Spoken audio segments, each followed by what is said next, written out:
Meanwhile, yes, being overweight and the other kids at school, making fun of me. But I remember my first love experience.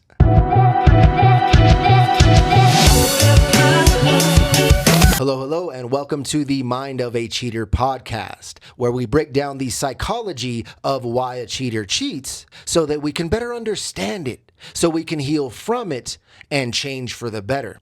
I am Michael J. Fitz. Now, I was a serial cheater for over 15 years, as well as I was betrayed multiple times in past relationships. So I know what it's like being on both sides of infidelity. I am now one of the leading infidelity recovery specialists in the field and creator of the 9 stages of infidelity, how to discover your core issues of cheating and fix them. For me, that is the only actual way to rebuild trust, to best ensure that what broke it the first time does not break it again, okay? But in this very first episode, which is entitled My Story, How I Became a Cheater and How I Changed, this is me. And we're going to get into how it all started with me, my journey of becoming a cheater and trying to change, struggling to change, changing, and now becoming an infidelity recovery specialist, okay? And so let's get right on into it. We'll start with where it usually starts. The childhood, right? Well, let's go back to when I was just a young little lad, a young little playful, joyful, just wanting to have fun and goof it up lad. I was a class clown, I was. But behind all of the jokes in the classroom and all of the laughter, there was things going on in the background, right? Being bullied constantly, right? Being told that I was fat, in a bunch of ways too. I was fat, stupid, in a bunch of ways weak, and specifically, you can't do anything right. Okay, so obviously, that's a lot of bullying, and it was quite a bit for a long time, okay? And so that obviously created a lot of insecurities there, okay? But also being sexually abused, okay? That was also going on as well, okay? Meanwhile, yes, being overweight and the other kids at school, making fun of me. But I remember my first love experience, my first relationship experience. I was about 12 years old. I was in the 6th grade, and I remember this girl in my class. We went out. She passed me a note, and just said, "Well, hey, you want to go out?" So my friend passed it to me. It was from her. Right. And I was just like, yeah, I put on the yes. I didn't know anything about girls. I was so scared of girls. I was. Right. And I remember, I was like, okay, sure. And so we got into a relationship, quote, right? We were together for maybe a week. I don't know, maybe 2 weeks. We said 2 words to each other, and she breaks up with me, right? I get another note in class, but it was a breakup note. And for me, I really it didn't impact me that much, because I didn't even understand what was going on in the first place, let alone understand what was going on in that moment. And so, it didn't really impact me too much until the next day. The next day I went back to school, and everybody started coming up to me, and they're like, "Oh man, Michael, did you hear what happened? Oh man." And I didn't know what was going on. And apparently she was going out with another boy at the same school the very next day. Okay. And for me, everyone's coming up to me, "Man, Michael, that's so messed up, man. I can't believe she did that to you, man. Oh man, come on." And for me, and I didn't feel bad. I didn't feel anything until that moment. And and it was girls coming up to me too. The guys really weren't, the girls were, and for me, I just felt so embarrassed all of a sudden. I felt so embarrassed, and I felt so sad. And I had no idea why. I was just 12 years old, not knowing what's going on, insecure, scared of girls, and all these girls are coming up to me telling me all this stuff. And I'm just like, okay. And now the entire school knows this boy was in another class from the same school. And so I just felt so, and I acted like I didn't care. But the whole day, and that happened in the beginning of the day too. That's how I started my day when I got to school. And the whole day, I was just sad. I felt this feeling in my stomach. Okay, we'll get back to that feeling again. But there was this feeling in my stomach that I felt. And I felt it the entire day. And I went and I felt like crying the entire day. I felt like I was just hiding tears until I got home and I locked myself in the bathroom where I began crying frantically. I just began tearing it up. And I was so angry. Those were tears of anger, and not anger at everyone else. The only person I was angry at was myself. I looked myself in the mirror. I locked myself, 12 years old, locked myself in the bathroom, began crying hysterically, angry at myself. I was so angry, I ripped my shirt off.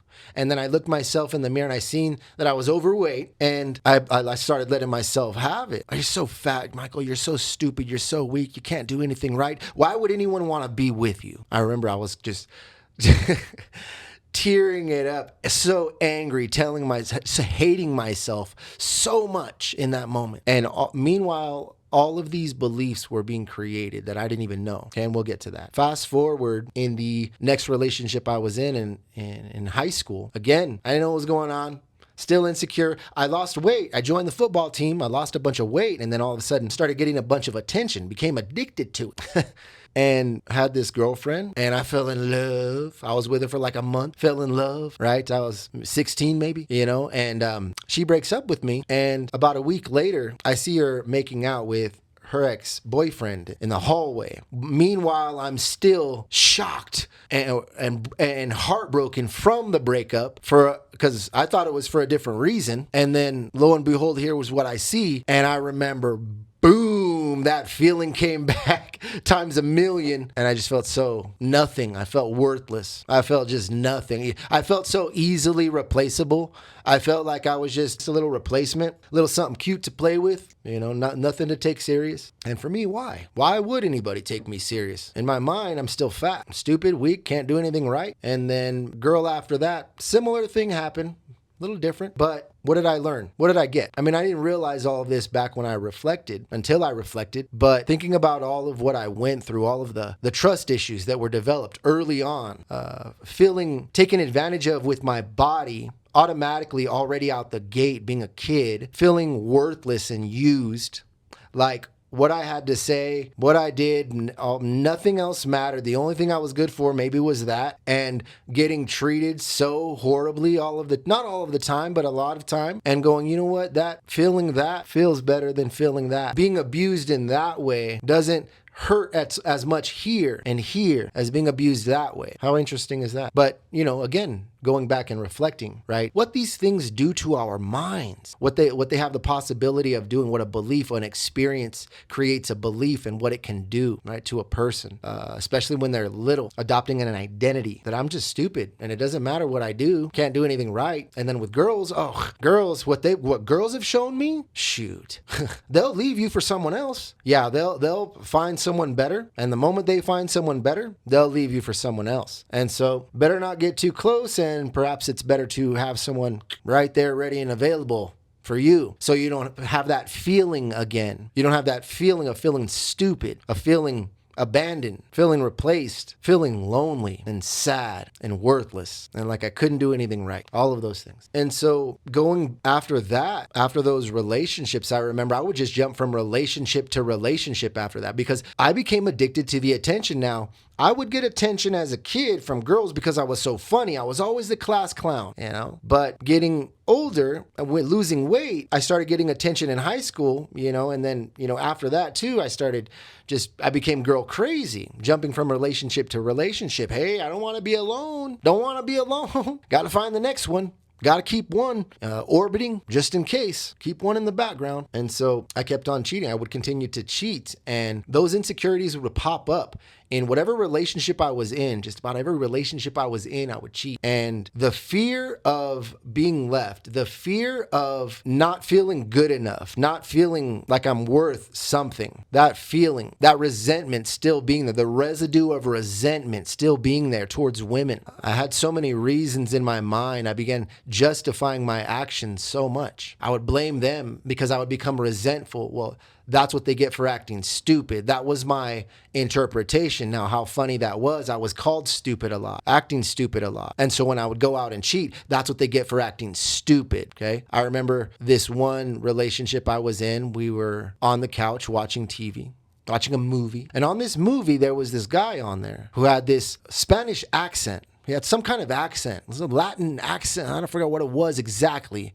but he had this accent, and he was real good looking, and the girlfriend that I had at the time just kept on going, oh my God, oh, he's so hot. Oh my God, he's so hot. Just kept on going on. I was like, all right, just kept on. Yeah, he's good. He's good looking. Trying to hang with it, feeling insecure. That girl not knowing, not knowing at all the person, the boy underneath she was talking to that looked like a man on the outside and was acting like everything's cool, hurting so much, feeling so embarrassed, so stupid, so everything, nothing. Alone in that moment, easily replaceable in that moment. But I remember she was saying even, why can't you talk like that? Right. And so finally I had enough and I was like, okay, hey, all right, it's, I understand, you want to talk like that or whatever, but talk like that when you're with your friends, not with me. And she's like, what? Dang, like kind of like making all surprised, like if I'm like, the one, right? And I'm like, yeah, it's just not cool. I'm sitting right here. So, okay, all right. She kind of like joked it off, but still kept on doing it, but to joke around. And, I was serious. I wasn't joking around. Right. And so for me, I was like, oh, okay, all right. That's how you want to be, huh? Coming over here, dressing up, showing you some love and care and putting you as a priority and all. And then you're going to do this to me, huh? This is how you're going to make me feel. Okay, all right. Well, let me show you. Let me show you what I'm worth. And I remember when I left, acted like everything was cool. All right, babe, I'll see you later. All right, yeah. Well. And then right after that, found a girl, hooked up with her. Right after that very same day. Girl I had still orbiting in the background, easily available right then and there. Pew, bam. And right after that, I remember the interpretation was, well, that's what you get for acting stupid. That's what you get for treating me that way. Well, if you don't appreciate me, somebody else will. I'll replace you. I'll be the one to replace you. Right? All of those thoughts and resentment and anger in fueling and justifying revenge, seeking revenge and justifying it. Because then after the revenge cheating, magically, confidence restored. Magically, I'm no longer mad at you. Hey, it's all right. I'm not still mad about yesterday. You're still talking about that? Oh, come on. You don't even know what I did you? Yeah. Now who's the one who has the power? Oh, in hindsight. Now who has the control? Now who has the power? Because I cheated on you, and I don't even need to tell you. As a matter of fact, feels better that I don't tell you because you don't know, and now I have that over you. So anytime you want to say anything about this guy or that guy or make me feel this way, make me feel this way, well, you don't know what I know, do you? And maybe I'll just go do it again, huh? It's pretty interesting. And I'm being serious. I'm being sarcastic the way I'm saying it, but I'm being serious with how I was actually thinking. And so I kept on going and jumping from relationship to relationship, cheating, getting cheated on. It was interesting because when I wasn't cheating, when I would try to be a good man, a good, honest, loyal, faithful man, I would get cheated on. Oh, man. And then I would go, okay, well, what's the point of being this person? Well, I'm just cheat. That was my thing. All women cheat. They're always going to leave you for someone else. As much as I want to believe you, you're just going to leave me for someone else anyway. So what's the point? And so it was just so much of going back and forth, so much of heartbreak and turmoil and just, And so it got to, so many breaking points, but I there was a breaking point, then another breaking point, and then another breaking point after that. Until there was an overall, rock bottom breaking point. But there was stages to it when it began really hitting me as to where I just couldn't take it anymore and I had to do something about it. There were times when it was so bad. I would cheat so bad and break these girls' hearts and hearing them cry like if they were sad, angry, and shocked all at the same time. I could still hear those cries now too. Multiple women, mind you, multiple tears, hearing their voices, right? It was traumatic because it began building up. The guilt and the shame and the resentment even towards myself started to build too. And I remember I got so bad. I remember I was cheating on this girl and we were texting on the phone, or we were talking on the phone and fall asleep on the phone together. That was our little thing. Since we didn't live together yet, we wanted to live together and be together, right? But I just love you and I just miss you and I just want you. Love bomb you all. I just need you. I'm so attached to you that I'm just gonna fall asleep with you on the phone because I love you and I want to be with you that much. And so that's what we would do, right? And one time I had her on the phone and I was talking to her on the phone. Meanwhile, I was texting this other girl. And I remember she caught me because I didn't know at that time that there was those clicks when you're texting on your phone. And I was like, no, I'm looking up the fights tomorrow and I'm trying to see who's fighting and what time they're starting. And she's like, oh, half of her believing it, half of her not. And she's like, oh, all right. But she bought it. And I was like, all right, cool. She bought it. Right. And because I would watch the UFC fights a lot or the boxing matches, So finally she fell asleep. And while I was texting this other girl, and so I turned off the clicks, I wised up, I turned off the clicks, I continued to text this other girl. What I was texting her was to come pick me up. She wanted to pick me up and take me back to her place. My place wasn't all that good. And I remember finally she began falling asleep. And then finally I text that girl, hey, come on by. And so she comes on by and she picks me up. And then my girlfriend, obviously at the time, she fell asleep on the phone. But what I did was I kept her on the phone. I kept her on the phone, on speakerphone, on mute, in case she did wake up, right? But I had it down low, so the other girl didn't hear. I was being very strategic. And I still had her on speakerphone the whole time, on mute, on the phone. I put the phone on the nightstand next to me while I was with this other girl. Got back to her place, got with this other girl, put the phone right then and there on the nightstand next to me. Didn't get caught. Then, eventually, but just moments like that, situations like that I would be in. And it gets worse. But it finally got to a point where this is where it changed me. This is the point that really turned it around for me, if you're wondering, is where I got caught cheating and I got really drunk. Because I'm not even going to talk about the drinking. Drinking's a whole other topic. There's the drinking too. But I remember, got caught cheating. I drank. But at that time, I was supposed to spend some time with my daughters. We had this trip planned. We were supposed to do this and do that. And we were really looking forward to it. And during that time, we lived apart, right? We lived quite a distance away. And so we didn't get to see each other too much, not as often as before, obviously. And so it was a special trip. Well, I got so drunk. So I binged and got so drunk that I didn't even answer the phone when they were trying to call me, and leaving them feeling abandoned like I did many a times.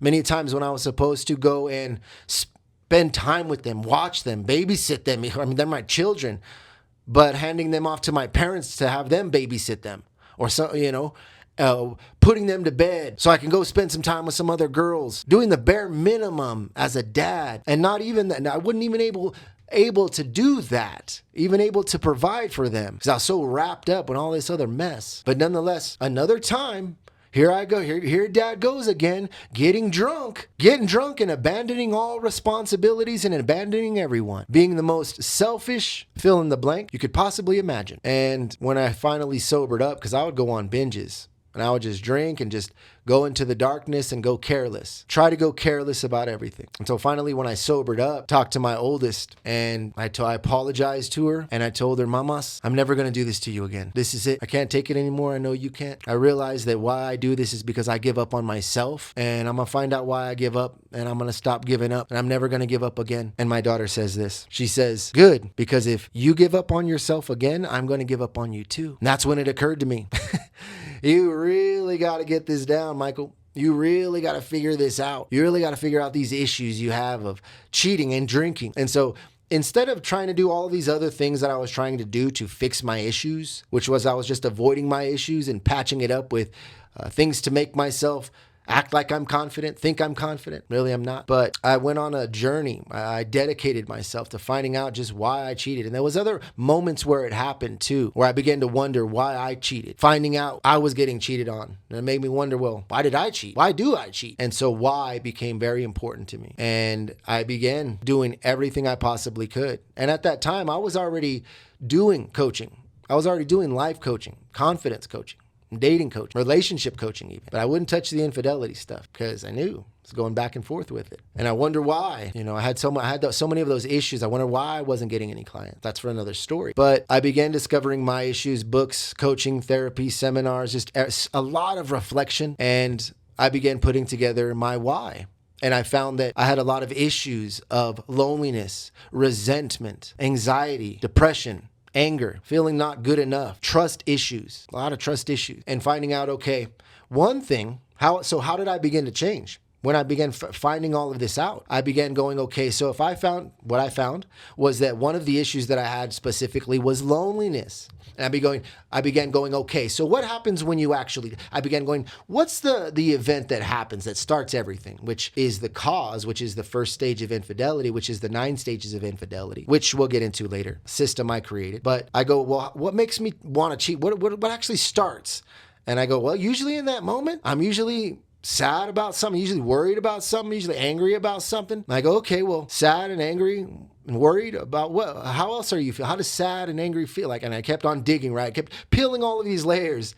I kept finding out ways, learning new ways to discover myself and getting coaching and a lot of different forms of therapy and finding that, yeah, you feel alone. You feel you're afraid of being alone because being alone is sad. You feel sad when you're alone and you're angry at those other people and you're angry at yourself. And it makes you just want to disappear and abandon all responsibilities and not care because you don't feel cared about. So you don't want to care about anyone else or anything else. And you just want to go numb. And so then I go, okay, so then what can I do? How can I combat this loneliness? Let me pick this apart piece by piece here. How can I combat this loneliness? First thing I did was I go, okay, you know what? No women, no more women at all. No talking to them, no texting, no messaging, no nothing.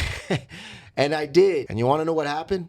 It freaking hurt. And it was scary. And it was very lonely. And it sucked. And sucked. When someone says sucked, it means draining the life out of it. It sucked the life out of you. It drained me. I just felt so empty and alone and woo. But what it taught me how to combat that loneliness. It taught me how to feel normal, feel comfort in that discomfort. And so then I began realizing, okay, how I combat this loneliness is, well, through anxieties, because that's the feeling of alone is fear or sadness, anxiety. So, and I'm going to find out why I do. How do I combat the anxiety? So then I'm really good at managing anxiety, setting up practices and learning more exactly about how to control anxiety, but I didn't just want to manage it. I just didn't want to deal with anxiety for the rest of my life and feeling loneliness for the rest of my life. I wanted to defeat it. I wanted it to be gone. So I continued to research more and more and experiment more and more and do these really weird, maybe you could think about things to myself, with myself, because it's a long journey. I'm just summarizing here. This is a tip of the iceberg, but doing all of these things to me, to change me, to discover me, to heal, to find out how a person actually heals and actually changes. What's the science on that?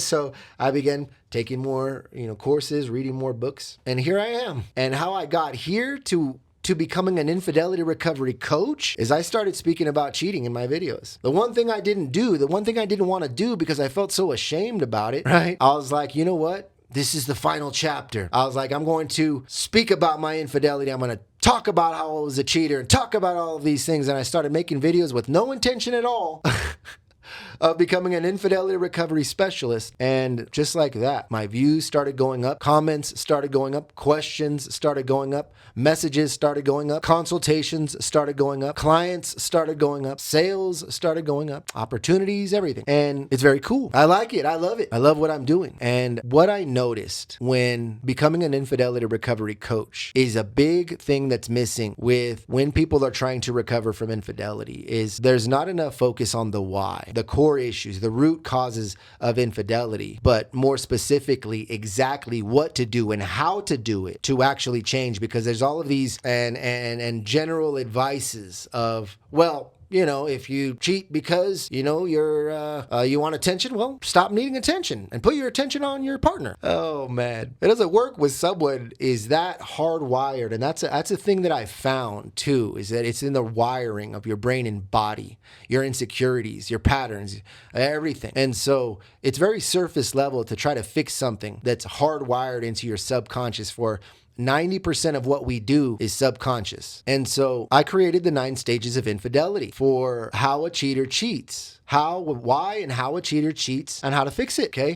Stage number 1 is the cause, the event or events that started everything. And then from there, it goes all the way down from emotional effect to interpretation, to desire, to action, to justification, to issues, origins of the issues, and the cure. The cure of how to fix it, which I know very well. For me, I studied cognitive behavioral therapy, relationship psychology, assessment and intervention in school, but it's not something I followed. A lot of my understandings, my philosophies, my wisdom come directly from experience of experiencing infidelity on both sides for almost 2 decades, and on a long journey of dedicating myself to changing, to fixing that, to make sure that never happens again. Because I first told myself, Michael, you're going to lose your daughters, and it's because of your issues, the cheating and the drinking. You got to fix that, because that's why you keep getting stuck in these loops, these cycles of abandonment. You feeling abandoned and abandoning others that you love the most, and hurting people.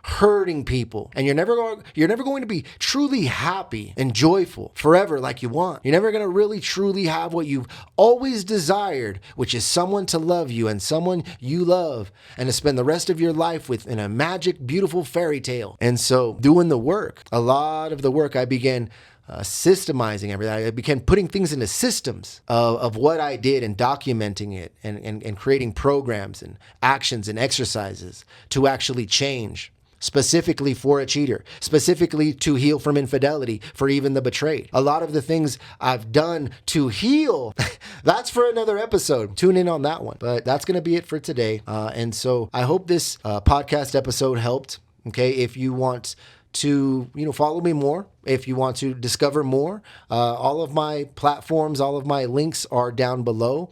If you and your partner would like to discover your core issues of cheating and fix them, the 9 stages of infidelity is online in my online video couples course, Stronger Together. Okay, there's PDFs, there's exercises, everything you need in order to discover your core issues of cheating and fix them. Okay. As well as there's sections in there for the betrayed of exactly how to recover from infidelity. And so the links are there. Pick it up, check it out. Okay. And so you've been listening to The Mind of a Cheater with Coach Michael J. Fitt, creator of the 9 stages of infidelity. Remember, understanding why it happened is what shows you how to make sure it never happens again. Because the only real way to rebuild trust is to ensure that what broke it the first time never breaks it again.